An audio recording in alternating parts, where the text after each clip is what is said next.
Good morning students, welcome to my channel Paragon English Concept. आज मैं personal pronoun का 3 concept लेके आया हूँ जो बहुत ही आपके लिए यूनिक है। और ये रहा आपका 3 कंसेप्ट, और तीनों कंसेप्ट से आपके एग्जाम में क्वेश्चन पूछे जाते हैं। देखिए, पहला है कि the climate of Kashmir is better than Delhi. इस तरह के क्वेश्चन आपके एग्जाम में पूछे जाते हैं। मैं बताऊँगा इसका सोल्यूशन क्या होगा। दूसरा है कि it is her who has telephone the fire brigade. पूछा हुआ क्वेश्चन है, हालांकि ये सेंटेंस गलत है। तो एक कंसेप्ट आपका पर्सनल प्रोनाउन का ये होगा। और तीसरा कंसेप्ट ये है कि the office with all it's modern contents were sold for a meagre amount. Meagre मतलब छोटे अमाउंट के लिए, कम अमाउंट के लिए। तो देखिए, ये तीसरा आपकी वेराइटी है। यानी यहाँ पे पर्सनल प्रोनाउन के 3 यूनिक कंसेप्ट मैं आपको बताया जा रहा हूँ। तो एक एक करके मैं डिस्कस करता हूँ कि इसका सॉल्यूशन क्या होगा और क्यों हम ऐसे करेंगे, उसका रीज़न भी आपको एक्सप्लेन करेंगे। तो सबसे पहले हम पहली कंसेप्ट को लेके चलते हैं। देखिए, आपका पहला क्वेश्चन है कि the climate of Kashmir is better than Delhi. आप ध्यान से देखिएगा, ये क्लाइमेट वर्ड आपका नाउन है। ये क्लाइमेट वर्ड आपका नाउन है और ये रहा आपका प्रेपोजिशन और ये भी आपका रहा नाउन। तो देखिए, कश्मीर की जो क्लाइमेट है उसकी कंपैरिजन केवल हम दिल्ली से नहीं करेंगे, दिल्ली की क्लाइमेट से करेंगे। यानी कश्मीर की जो क्लाइमेट की कंपैरिजन है वो किससे कंपेयर किया जा रहा है? दिल्ली की क्लाइमेट से किया जा रहा है।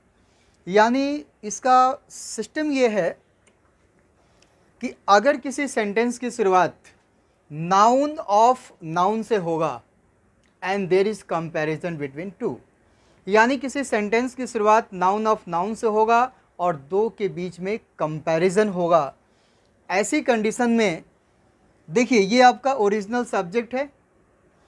ऐसी कंडीशन में हम पहले नाउन को फॉलो करेंगे। आपका पहला नाउन सिंगुलर भी हो सकता है और पहला नाउन प्लूरल भी हो सकता है। तो इसी नाउन को रिप्लेस करने के लिए अगर ये नाउन होगा तो हम बाद में ये जो जहाँ कंपैरिजन किया जा रहा है ना, ये जो दिल्ली जो प्लेस दे रखा है, ये कश्मीर है और ये दिल्ली जो प्लेस दे रखा है, तो इसी नाउन को रिप्लेस करने के लिए अगर सिंगुलर होगा तो हम दैट ऑफ यूज़ करेंगे, अगर प्लूरल होगा तो हम दोज ऑफ यूज़ करेंगे। तो इसको मैं आपको रिटर्न में बता देता हूँ।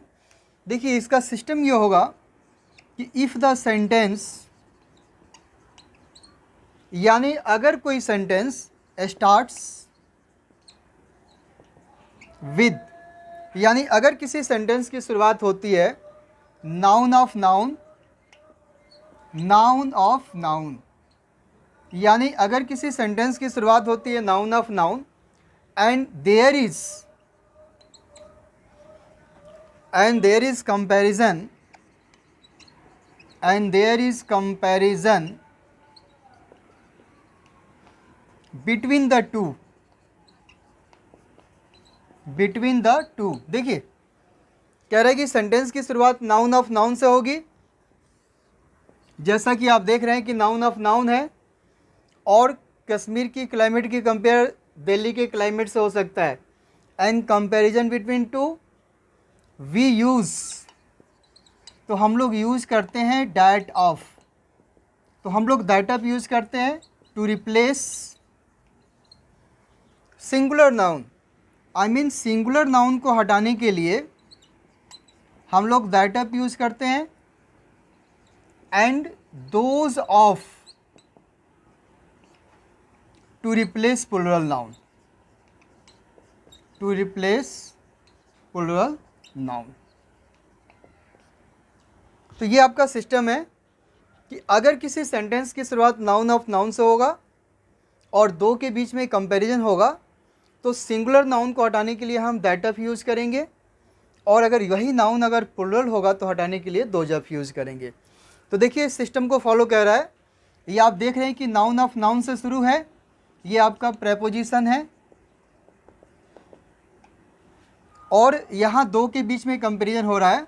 कश्मीर की क्लाइमेट दिल्ली की क्लाइमेट से होगा। तो देखिए, क्लाइमेट वर्ड आपका सिंगुलर है, तो एक्चुअली ये क्लाइमेट वर्ड दैन के बाद आना चाहिए ना, तो यही क्लाइमेट हटेगा तो यहाँ पे हो जाएगा कि that of Delhi.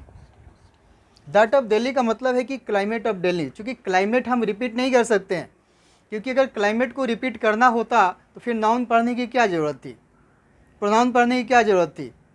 Pronoun noun की रिपीटेशन को ही रोकता है, तो ये क्लाइमेट को हम रिपीट नहीं कर सकते हैं, क्योंकि उसकी रिपीटेशन को रोकने के लिए तो प्रोनाउन चैप्टर पढ़ाया जाता है।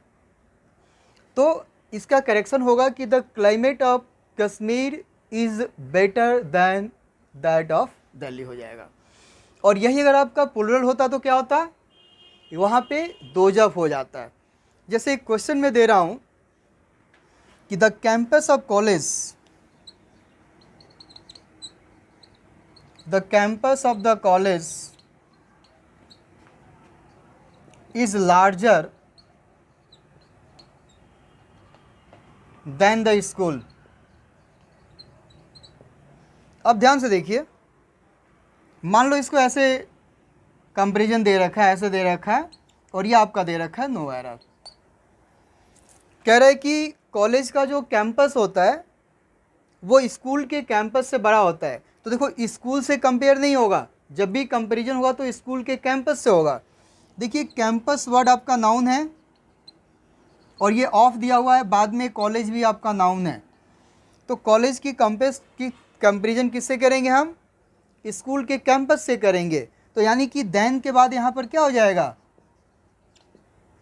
दैट ऑफ द स्कूल होगा। जब हम दैट ऑफ द यूज करेंगे तब जाकर ये सेंटेंस आपका क्या होगा, सही होगा। जैसे अभी और भी कुछ एग्जांपल दे रहा हूँ जिससे आपको बेटर समझ में आ जाएगा। तो यहाँ से हमने यही सीखा कि अगर किसी सेंटेंस की शुरुआत नाउन ऑफ नाउन से होता है और दो के बीच में कंपैरिजन होगा, ऐसी कंडीशन में सिंगुलर नाउन को रिप्लेस करने के लिए हम दैट ऑफ यूज़ करेंगे और प्लूरल नाउन को रिप्लेस करने के लिए हम दोज ऑफ यूज़ करेंगे। इस पैटर्न पे इन दो चार क्वेश्चन में आपको और दिखा रहा हूँ ताकि आपको इस कंसेप्ट क्लियर हो जाए। देखिए, ये 3 क्वेश्चंस है जो एग्जाम के उठाए हुए क्वेश्चंस है। लिखा है कि द आर्टिकल्स। अब देखिए, यहाँ पे आपका प्लूरल नाउन है, नाउन ऑफ नाउन नहीं दिया हुआ है कि articles published in this magazine are better than published in that magazine. देखो, इस मैगजीन में जो आर्टिकल्स पब्लिश किया गया है, कहता है कि उस मैगजीन में जो आर्टिकल पब्लिश किया है उससे अच्छा है। तो देखिए, आर्टिकल सिंगुलर नहीं है, प्लूरल है। तो यहाँ पे देखिए देन कंपैरिजन यही हो रहा है ना, तो देन के बाद से यहाँ पर हमको ऐड करना होगा दोज। देखिए, इसी के लिए आया than those published in that magazine. लेकिन यही अगर नाउन ऑफ नाउन होता ना तो दोज के बाद ऑफ लग जाता, लेकिन नाउन ऑफ नाउन नहीं है, डायरेक्ट नाउन दे रखा है। तो ऐसी कंडीशन में क्या हो जाएगा, those published in that magazine. पूछा हुआ क्वेश्चन है। अब देखिए, टी ऑफ दार्जिलिंग, ये आपका नाउन ऑफ नाउन है, यानी दार्जिलिंग की चाय इज सुपीरियर। अब देखो, दार्जिलिंग की जो चाय है उसकी कंपैरिजन असम की चाय से करेंगे, तो ये टू के बाद क्या हो जाएगा, दैट ऑफ असम हो जाएगा। अगर दैट ऑफ नहीं लिखेंगे तो सेंटेंस आपका क्या होगा, ग्रामेटिकली गलत हो जाएगा। एक क्वेश्चन और देखिए, द नंबर ऑफ व्हीकल्स। देखिए, ये आपका नाउन ऑफ नाउन है। देखिए, नंबर आपका सिंगुलर है। The number of vehicles playing on the roads of Delhi, जो दिल्ली की सड़कों पे चलती है, इज़ मोर। इज़ मोर मतलब ज़्यादा है। देखिए, नंबर के अकॉर्डिंग क्या यूज़ किया है, यहाँ पर इज़ यूज़ किया है। Is more than on the roads of Bangalore. तो देखो, on the roads of Delhi, on the roads of Bangalore दोनों सेम है, लेकिन व्हीकल्स की संख्या की कंपेयर की जा रही है। तो एक्चुअली नंबर इज सिंगुलर। यहाँ से देखिए क्लियर है, इज यूज़ किया है, तो यहाँ पे हो जाएगा that on the roads of Bangalore.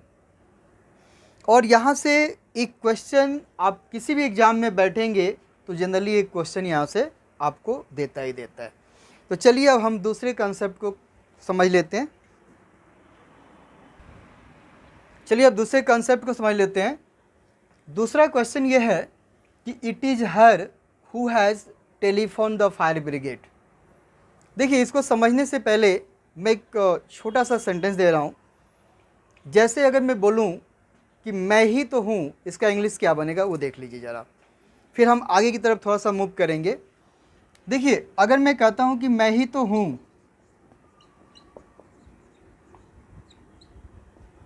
या आप ही तो है, ठीक है, कुछ नहीं करना है, आपको सेंटेंस इट से शुरू करना है। और अगर मान लो ये मैं ही तो हूँ या मैं ही तो था, ये भी हो सकता है, पास्ट में भी हो सकता है, प्रेजेंट में भी हो सकता है। तो अगर प्रेजेंट में है तो इट के बाद इज यूज़ करना है, और पास्ट में होगा तो आपको वाज यूज़ करना है।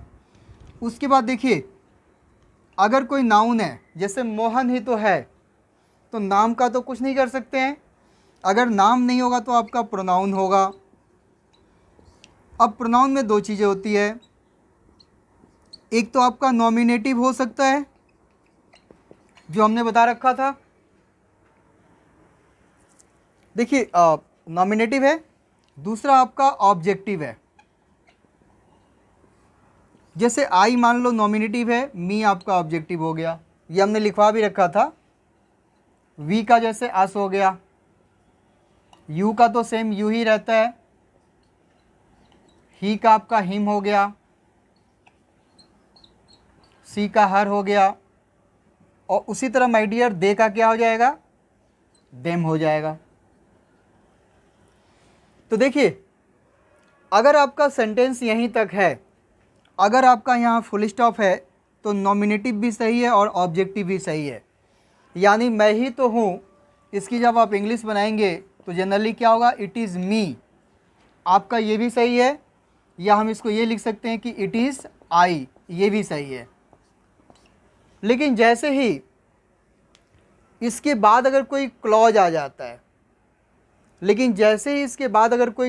जाता है, उस कंडीशन में, और मान लीजिए जैसे मैं कहूँ कि मुकेश ही तो है, इट इज़ मुकेश, राहुल ही तो है, इट इज़ राहुल, मैं ही तो हूँ, इट्स मी भी सही है और इट्स आई भी सही है।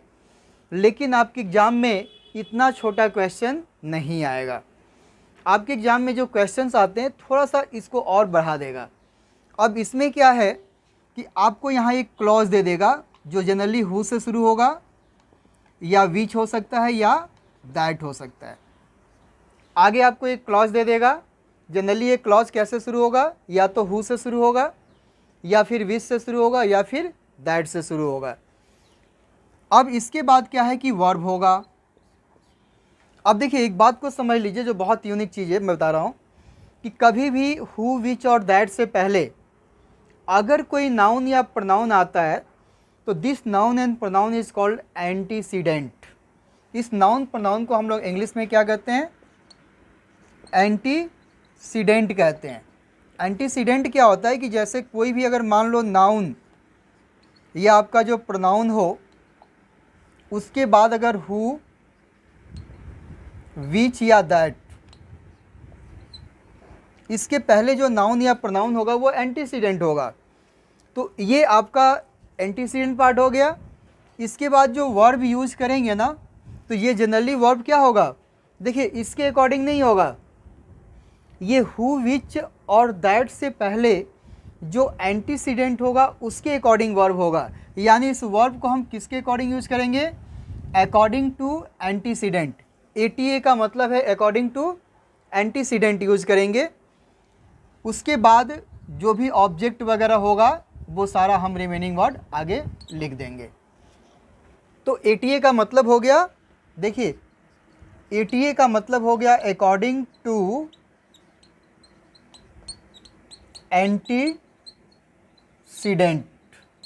और एंटीसीडेंट क्या होता है, हु, विच, दैट से पहले जो नाउन प्रोनाउन होगा उसको कहते हैं एंटीसीडेंट। अब देखिए, जब इसके बाद अगर कोई क्लॉज आ जाएगा ना, तो अक्सर हमारे एग्ज़ाम में क्या है कि ऑब्जेक्टिव केस देता है। तो ये ऑब्जेक्टिव केस गलत होगा। आप ऑब्जेक्टिव को नॉमिनेटिव में कन्वर्ट कर देना और आपका सेंटेंस सही हो जाएगा। तो देखिए, ये ऑब्जेक्टिव केस दे रखा है, ये हु दे रखा है, उसके बाद देखिए वर्ब है। तो एक्चुअली अब जब क्लॉज आ जाएगा ना, तो फिर ये ऑब्जेक्टिव केस नहीं लेगा। अगर ये नाउन होता तो बात ख़त्म थी, नाउन को हम कुछ नहीं कर सकते हैं, लेकिन जो प्रोनाउन होगा तो जनरली जब एंटीसीडेंट के बाद अगर क्लॉज आ जाएगा तो ये ऑब्जेक्टिव नहीं लेगा। और देखिए यहाँ पे ऑब्जेक्टिव है, तो यानी इस ऑब्जेक्टिव को हटाकर क्या करेंगे, हम नॉमिनेटिव में कन्वर्ट कर देंगे। तो देखिए हर जो है ना, तो ये देखिए यहाँ पे हर का जो नॉमिनेटिव क्या होगा, सी होगा, यानी इसको हम ऐसे कर देंगे, सी कर देंगे। अब देखो ये इसके अकॉर्डिंग हैज ही होगा, हैव तो नहीं होगा ना। तो आपका जो वर्ब हुआ किसके अकॉर्डिंग हुआ, अकॉर्डिंग टू एंटीसीडेंट। तो हमेशा इस तरह के क्वेश्चन, एक क्वेश्चन तो हर एक एग्जाम में देता रहता है। तो ऐसे कुछ और भी मैं आपको एग्जाम्पल दे रहा हूँ जो प्रीवियस एग्जाम से उठाए हुए क्वेश्चन है। देखिए ये 3 क्वेश्चंस है, तीनों एग्जाम से उठाए हुए क्वेश्चंस है। देखिए लिखा है कि इट इज़ स्टार्स, आपका नाउन आ गया और ये नाउन आपका प्लूरल है। मैंने बोला कि नाउन आएगा तो देखो नाउन का कुछ नहीं कर सकते हैं, लेकिन प्रोनाउन होगा तो ऑब्जेक्टिव देता है, नॉमिनेटिव में एक चेंज कर देंगे। देखिए स्टार्स प्लूरल है, ये आपका दैट आ गया, तो ये आपका हुआ एंटीसीडेंट। तो ये वर्ब किसके अकॉर्डिंग होगा, ये वर्ब होगा अकॉर्डिंग टू एंटीसीडेंट। तो देखिए अगर ये प्लूरल है तो वर्ब भी प्लूरल होगा ना, यानी इसमें से एस को जब हटाएंगे तो ये V1 में आएगा, और V1 में वर्ब होता है तो ऑलवेज क्या होता है, वो प्लूरल होता है, क्योंकि एस और एस लगाते हैं तो वो सिंगुलर बनता है। ये हमने टाइम एंड टेंस में आपको बताया था। यानी it is the stars that guide हो जाएगा, गाइड्स नहीं होगा, ये आपको रिमूव करना होगा। इस पार्ट को अगर रिमूव करेंगे तो जाके आपका सेंटेंस सही होगा। तो it is the stars that guide our destiny, यानी ये पार्ट आपका गलत था, अब करेक्शन हो गया। अब देखो यहाँ पे लिखा है कि इट इज़ हिम, देखिए ये ऑब्जेक्टिव केस आ गया, और बाद में हु के बाद देखो क्लॉज दिया हुआ है। तो हमने यही बोला था कि जब भी इसके बाद अगर हु, विच, दैट में से कोई एक आ जाए तो अगला आपका एंटीसीडेंट होता है। एंटीसीडेंट नाउन होगा और नहीं तो प्रोनाउन होगा, और प्रोनाउन में जनरली एग्जाम में ऑब्जेक्टिव केस देता है, आप उसे नॉमिनेटिव में चेंज कर दीजिएगा। तो ये हिम यहाँ से बदल कर क्या हो जाएगा, ही हो जाएगा। यानी it is he who came running into the house with the news about earthquake. Correction हो गया आपका। अब देखिए वाज इट हिम लिखा हुआ है, कुछ नहीं है, हमने जो बताया वही है। इसको क्या किया कि इंट्रोगेटिव कर दिया। मान लो अगर ये सेंटेंस अगर ऐसे लिखा होता कि इट वाज, अगर मान लो ये ऐसे लिखा होता है कि इट वाज हिम, अगर ये लिखा होता है कि इट वाज हिम, अब इसी को जब इंट्रोगेटिव बनाएंगे तो क्या बनेगा, वाज इट हिम बनेगा, बनना तो यही है ना। तो इसी को क्या किया, इंट्रोगेटिव कर दिया।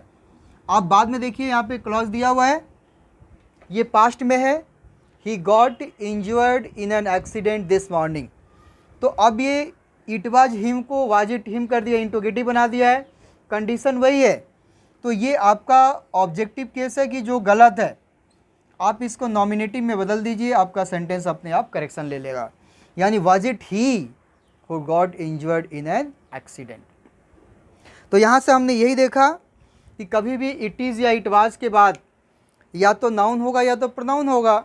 उसके बाद कभी हु, विच और दैट के बाद अगर कोई क्लॉज दिया हुआ है तो नाउन तो एज इट इज़ वैसे रह जाएगा, लेकिन आपका प्रोनाउन ऑब्जेक्टिव केस में जनरली एग्जाम में देता है। आपको क्या करना है कि ऑब्जेक्टिव केस को नॉमिनेटिव में चेंज कर देना है, और हु, विच, दैट के बाद जो वर्ब होगा वो एंटीसीडेंट के अकॉर्डिंग यूज़ कर लेना है। यानी 2 तरह से प्रॉब्लम यहाँ पे हो सकते हैं, जो कि हमने दोनों आपको बता दिया। चलिए अब आपको मैं तीसरा कंसेप्ट बता देता हूँ। ये आपका तीसरा कंसेप्ट है पर्सनल प्रोनाउन का, बहुत यूनिक कंसेप्ट है। कह रहा है कि the office with all it's modern contents. देखिए कंटेंट मतलब सेटिस्फैक्शन होता है, और कंटेंट्स मतलब होता है थिंग्स कंटेंट, ये नाउन में डिस्कस किया गया था। Were sold for a meagre amount, meagre मतलब शॉर्ट अमाउंट, कम पैसे के लिए, कम अमाउंट के लिए। अब देखिए ऑफिस वर्ड आपका नाउन है और विद के बाद से यहाँ पे कनेक्टेड है, with all it's modern contents. उसके बाद जो वर्ब यूज़ किया है, ये वर्ड यूज़ किया है। तो एक्चुअल में जो प्रॉब्लम है वो यही है।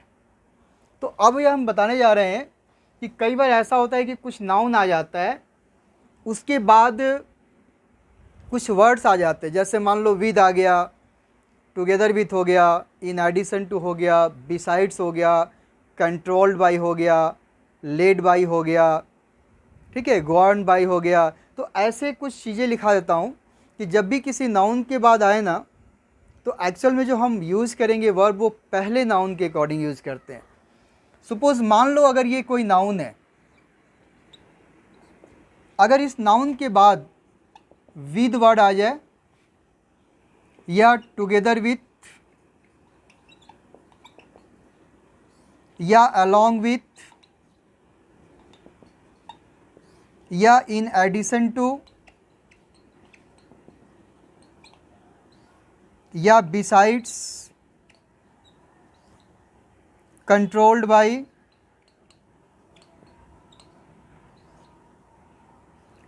गाइडेड बाई,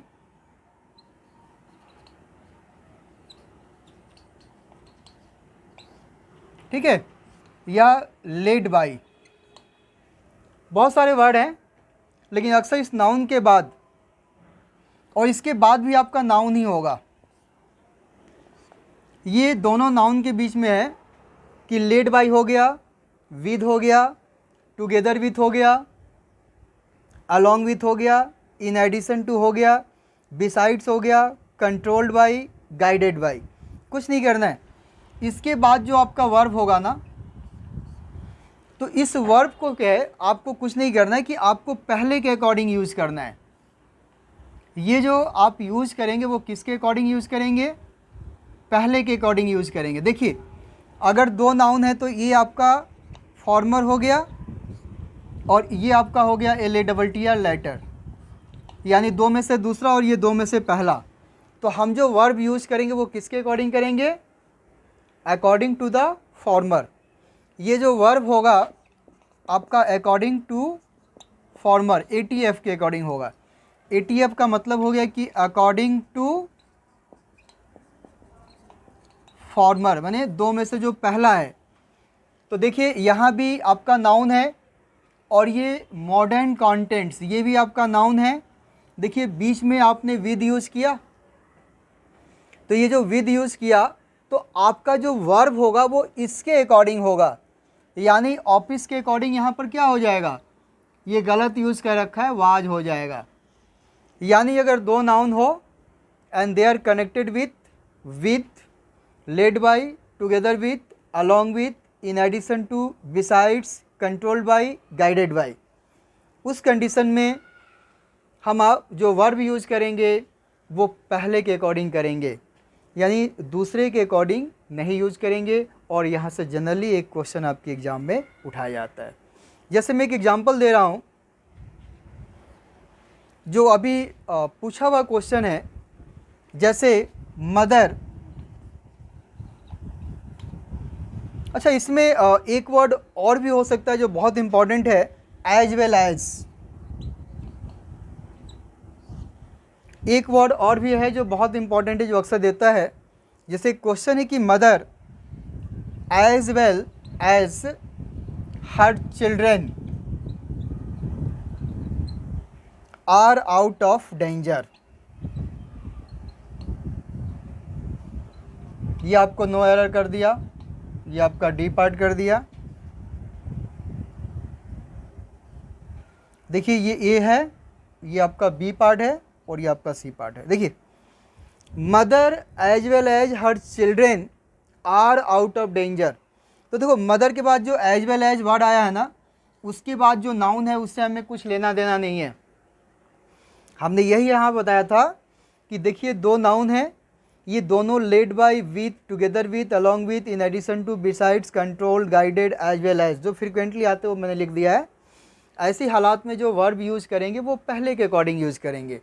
तो देखिए यहाँ पे mother as well as her children are use किया है। एक्चुअली ये वर्ब जो होगी वो किसके अकॉर्डिंग होगी, मदर के अकॉर्डिंग होगी। देखिए मदर आपका सिंगुलर है, सिंगुलर नंबर है, तो आर को यहाँ पर क्या करना होगा, इज करेंगे। जब हम इज करेंगे तो हमारा सेंटेंस क्या हो जाएगा, करेक्ट हो जाएगा। जैसे एक क्वेश्चन और मैं दे रहा हूँ, जैसे कि द क्वेश्चन नंबर 9 पूछा हुआ क्वेश्चन है, question number 9 in addition to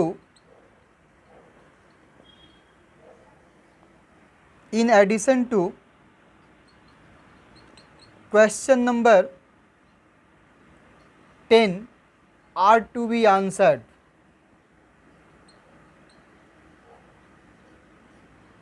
इसको कर दिया आपको नो एरर। मान लीजिए डी पार्ट है, इसको ऐसे कर दिया कि question number 9 in addition to question number 10। देखिए इससे कोई मतलब नहीं है हमें, एक्चुअली क्वेश्चन नंबर 9 तो एक ही है ना, तो उसके अकॉर्डिंग आर नहीं होगा, ये पार्ट गलत है, यहाँ पर आपको क्या हो जाएगा, इज हो जाएगा। और यहाँ से भी क्वेश्चन बहुत ज़्यादा एग्जाम में पूछा गया, तो आज हमने इस पे 3 कंसेप्ट बताया जो बहुत ही यूनिक है। और एक क्वेश्चन और देख लीजिए ज़रा। मान लो लिखा हुआ है कि the inspector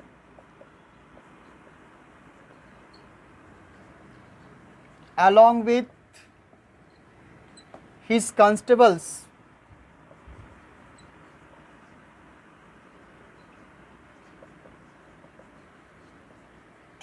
have visited the place। अब देखिए इंस्पेक्टर आपका नाउन है, along with his constable, साथ में उसके कांस्टेबल्स भी गए हैं। तो अब along with के बाद देखिए यहाँ पर वर्ड लिखा है ना, तो इसके बाद जो नाउन है उससे हमें कुछ नहीं लेना है देना है, हमें पहले के अकॉर्डिंग यूज़ करना है। तो देखिए इंस्पेक्टर आपका सिंगुलर है, तो यहाँ पे हैव नहीं होगा, यही पार्ट गलत है, यहाँ पर हो जाएगा हैज। इस तरह हमने पर्सनल प्रोनाउन पे ये 3 यूनिक कंसेप्ट बताया। और इसके पहले वाले क्लास में हमने पर्सनल प्रोनाउन का एक पार्ट पर वीडियो दिया हुआ था, यानी पर्सनल प्रोनाउन पर मान के चलिए कम से कम 4 या 5 वीडियो आपको प्रोवाइड किया हूँ। और ये 4 या 5 वीडियो में सारे यूनिक कंसेप्ट डाले गए हैं, जहाँ से प्रीवियस एग्जाम से क्वेश्चंस अक्सर जो है उठाए जाते हैं और क्वेश्चन पूछे जाते हैं। तो share, like and subscribe paragon English concept. Thank you for watching.